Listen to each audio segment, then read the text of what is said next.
EV9 national news కు స్వాగతం. ముందుగా హెడ్లైన్స్. రాహుల్ గాంధీ పెద్ద మనసు, విరాళంగా 1 నెల జీతం.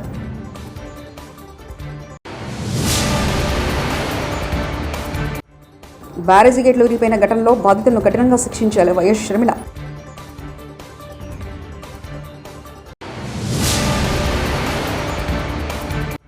బుడమేరుకు మళ్లీ వరద, లోకేష్ కు చంద్రబాబు కీలక ఆదేశాలు.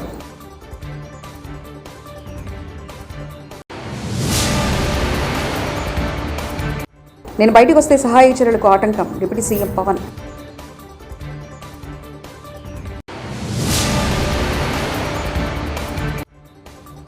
లక్ష చెట్లు కూల్చడంపై మంత్రి సీతక్క విస్మయం.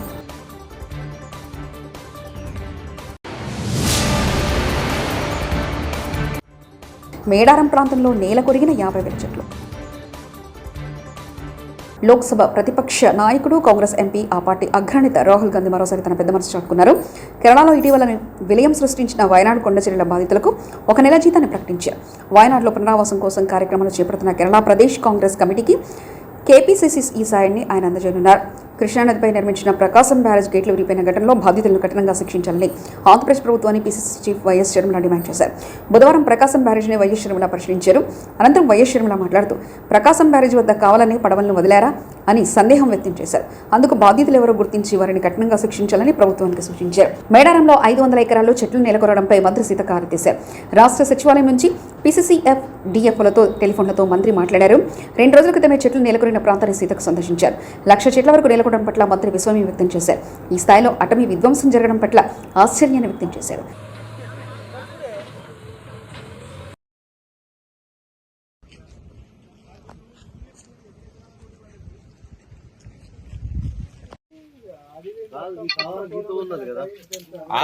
కరెక్ట్ అన్న. ఇప్పుడు ఆ తవ్వకు 5 కిలోమీటర్లు ఇక్కడ నుంచి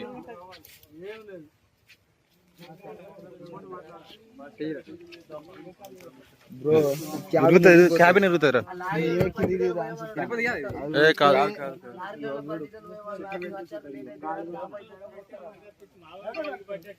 చంద్రబాబు ప్రభుత్వం అప్రమత్తంగా లేదని వేలెత్తి చూపిన పక్క రాష్ట్ర ముఖ్యమంత్రి వరదల సమయంలో చంద్రబాబు ఫెయిల్ అయ్యాడని చెప్పకనే చెప్పిన తెలంగాణ సీఎం రేవంత్ రెడ్డి. వర్షము ఒకే రకమైన పరిస్థితులు ఉంటే అవతలెంత జరిగింది నష్టం, యువతలెంత జరిగిందో ఒక అంచనా వేయండి. ఈ ప్రభుత్వం అప్రమత్తంగా ఉందో లేదో. అవతల నష్టం జరగడం కూడా బాధాకరం. అవతల జరిగి ఉండొద్దు, యువతల జరిగి ఉండొద్దు. కాకపోతే ఈ ప్రభుత్వం అప్రమత్తంగా ఉందా లేదా అని. హుజూర్ నగర పట్టణంలో శివాలయం సమీపంలో కాలనీలో మంత్రి ఉత్తమ్ కుమార్ రెడ్డి సందర్శించగా చెరుకట్ట వెంట నిర్మించిన కాలువ వల్లే స్థానికులు ఇబ్బంది పడుతున్నారని చెప్పారు.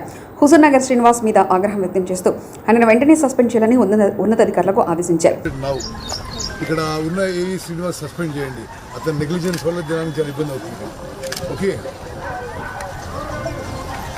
వరదల్లో మునిగిపోయిన వాహనాలను ఫైర్ డిపార్ట్మెంట్ సిబ్బందితో క్లీన్ చేస్తాం. అలాగే ఆ వాహనాల రిపేర్ కోసం బ్యాంకులతో, ఇన్సూరెన్స్ కంపెనీలతో మాట్లాడి ఇన్సూరెన్స్ క్లెయిమ్ అయ్యేలా చేస్తామంటూ సీఎం చంద్రబాబు నాయుడు వ్యాఖ్యానించారు. కూడా ఫైర్ సర్వీస్ అప్పచెప్తున్నాం. ఎక్కడికక్కడ అవి కూడా క్లీన్ చేసి మళ్ళా రిపేర్ గంట పంపించే విధంగా. ఇంకో పక్కన రేపో ఎల్లుండో బ్యాంకర్స్తో, ఇన్సూరెన్స్ కంపెనీస్తో కూడా ఒక మీటింగ్ పెట్టుకుంటాం. ఏవైతే మోటార్ వెహికల్స్ ఉన్నాయో, లేకుంటే ఈ ఆటోలు కానీ కార్లు కానీ ఉన్నాయో వాళ్ళకందరికీ ఇన్సూరెన్స్ ఇప్పించాల్సిన అవసరం ఉంది. ఆ ఇన్సూరెన్స్ ఇప్పించడానికి ఏమేం చేయాలో చేసి ఒక 15 days లోపల అవసరమైతే సర్టిఫికెట్స్ అన్ని కూడా ఇప్పించి ఏ విధంగా క్లెయిమ్స్ అన్ని సెటిల్ చేయాలో చేస్తాం. ఆంధ్రప్రదేశ్లో భారీ వర్షాలకు రాష్ట్ర వ్యాప్తంగా భారీ నష్టం జరిగినట్లు ఏపీ ఉప ముఖ్యమంత్రి పవన్ కళ్యాణ్ తెలిపారు. పంటలు, రోడ్లు తీవ్రంగా నష్టపోయినట్లు పవన్ వివరించారు. ఏపీలో 3,312 కిలోమీటర్ల మేర రోడ్లు కొట్టుకుపోయి రోడ్లు, భవనాల శాఖకు తీవ్ర నష్టం వాటిల్లినట్లు ఆయన వివరించారు. అలాగే 1.69 లక్షల ఎకరాల్లో పంటలు నీట మునిగి రైతులు నష్టపోయినట్లు డిప్యూటీ సీఎం వెల్లడించారు. 18,424 హెక్టార్లతో ఉద్యానవన పంటలకు సైతం నష్టం వాటిల్లినట్లు ఆయన చెప్పారు. పంచాయతీరాజ్ ఇంజనీరింగ్ డిపార్ట్మెంట్ సంబంధించిన 233 కిలోమీటర్ల మేర రోడ్లు పూర్తిగా దెబ్బతిన్నట్లు పవన్ వెల్లడించారు. వరదల కారణంగా మత్స్యకారులకు చెందిన సుమారు 60 పడవలు దెబ్బతిన్నట్లు డిప్యూటీ సీఎం పవన్ తెలిపారు.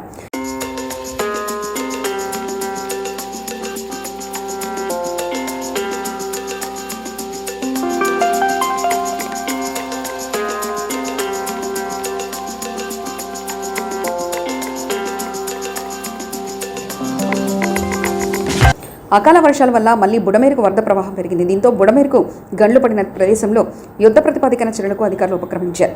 కొండపల్లి శాంతినగర్ వద్ద బుడమేరుకు 3 చోట్ల గండ్లు పడ్డాయి. 200 మీటర్ల మేర గండ్లు పడడంతో కవలూరు, ఈలప్రోలు, రాయనపాడు, సింగినగర్ మీద బుడమేరు ఉచ్చుకుపడింది. వరద ఉధృతి తగ్గడంతో ఇరిగేషన్ అధికారులు గండ్లను పొడుస్తున్నారు. గండ్లు పడడానికి ప్రధాన కారణం గత వైసీపీ ప్రభుత్వంలో అక్రమ మట్టి తవ్వకాలేనని రైతులు అంటున్నారు. ప్రజలంతా అప్రమత్తంగా ఉండాలని అధికారులు సూచిస్తున్నారు.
నన్ను చంపాలని చూశారు. నన్ను చంపితే ఖమ్మం వరద బాధితుల సమస్యలు తీరుతాయా?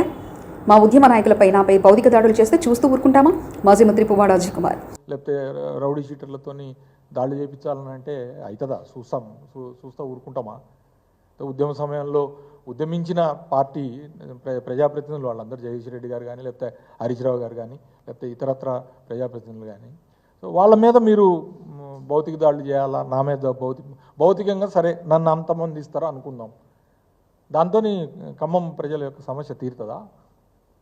ఇప్పుడు నువ్వు నన్ను చంపాలని చెప్పి ప్రయత్నం చేస్తావు. దాంతో ఖమ్మం ప్రజల వరద బాధితుల ప్రజల బాధ తీరుతుందా? మీరు ఏం చేస్తున్నారు? ములుగు జిల్లాలో టోర్నాడో తరహా గాలులు బీభత్సం సృష్టించాయి. దీంతో అటవీ ప్రాంతానికి తీవ్ర నష్టం వాటిల్లింది. దీనికి సంబంధించిన వివరాలు ఆలస్యంగా వెలుగులోకి వచ్చాయి. ఆగస్టు 31 సాయంత్రం 6 నుంచి 7 గంటల మధ్య మేడారం ప్రాంతంలో భారీ వర్షంతో పాటు బలమైన ఈదురు గాలులు వీచాయి. దీంతో ఏటూరు నాగరం మండలం కొండాయి నుంచి మేడారం మీదుగా తాడవాయి మండలం గోనపల్లి వరకు నష్టం జరిగింది. సుమారు 15 కిలోమీటర్ల వ్యవధిలో దాదాపు 150 హెక్టార్ల విస్తీర్ణంలో సుమారు 50,000 చెట్లు నెలకొరిగాయి.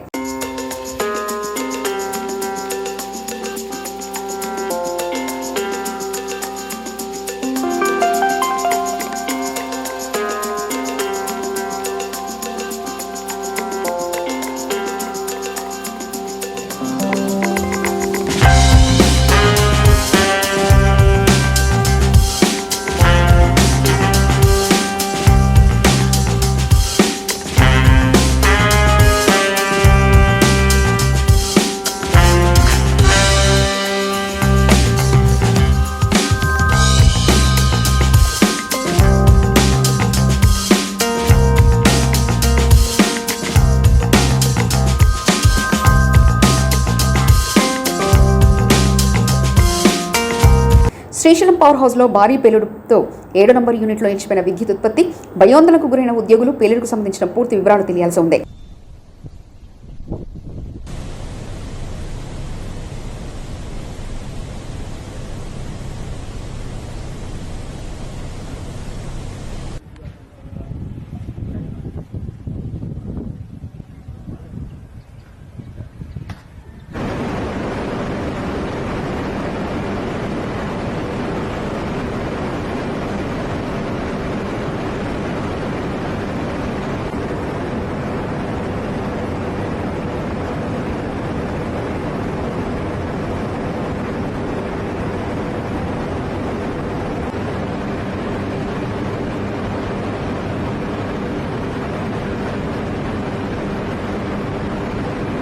సహాయక చర్యల సమయంలో నేను వస్తే ఇబ్బంది అవుతుందని అధికారులు చెప్పినందువల్లనే నేను వరదల సమయంలో బయటికి రాలేదంటూ డిప్యూటీ సీఎం పవన్ కళ్యాణ్ అన్నారు. ఇబ్బంది అయిపోద్ది మాకు, దయచేసి మీరు ఈ రిలీఫ్ ఆపరేషన్ మీరు అడ్డం అయిపోతారని చెప్పేసి వారి సూచన మేరకు నేను ఆగిపోవాల్సి వచ్చింది.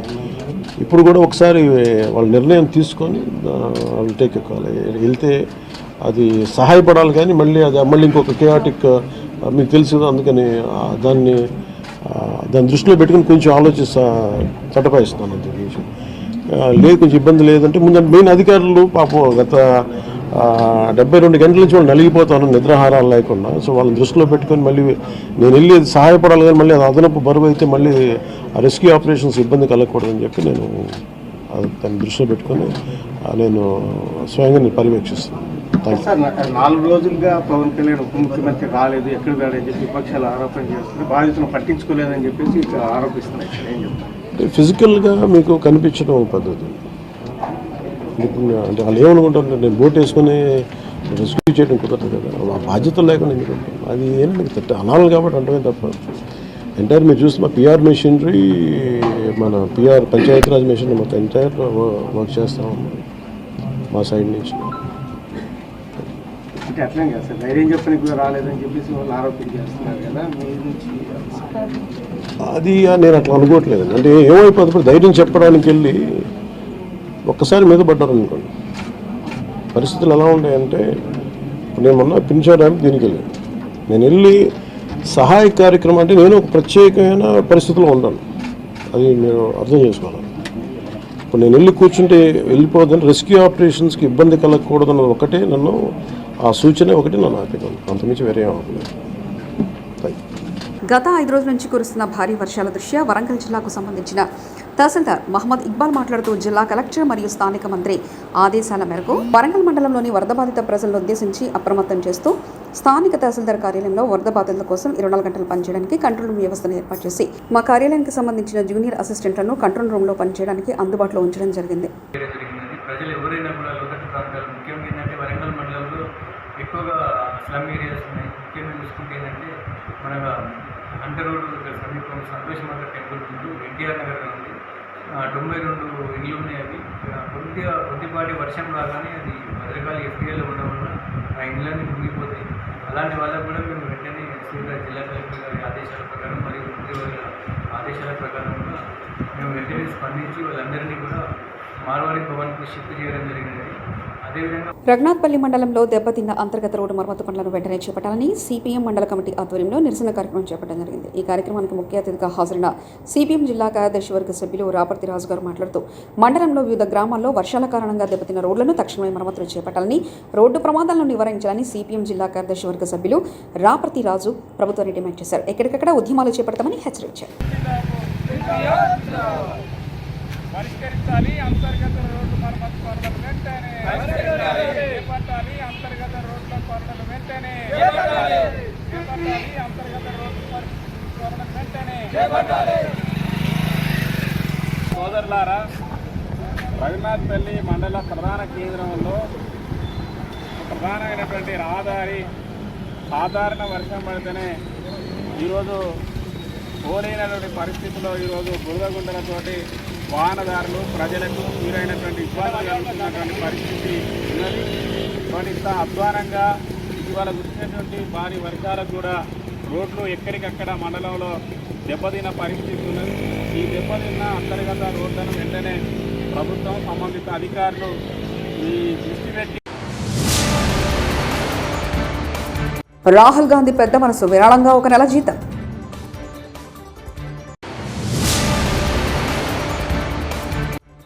బ్యారేజీ గేట్లు ఊరిపోయిన ఘటనలో బాధితులను కఠినంగా శిక్షించాలి వైఎస్ షర్మిల.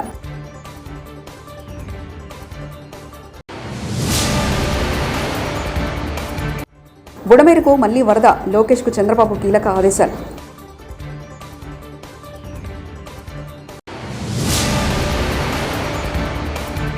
నేను బయటకు వస్తే సహాయ చర్యలకు ఆటంకం, డిప్యూటీ సీఎం పవన్.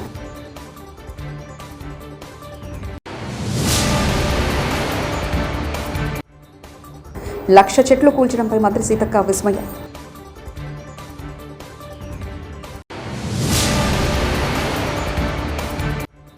మేడారం ప్రాంతంలో నేల కొరిగిన 50,000 చెట్లు. ఇవి బులెటిన్ విశేషాలు. చూస్తూనే ఉండండి EV9 నేషనల్ న్యూస్.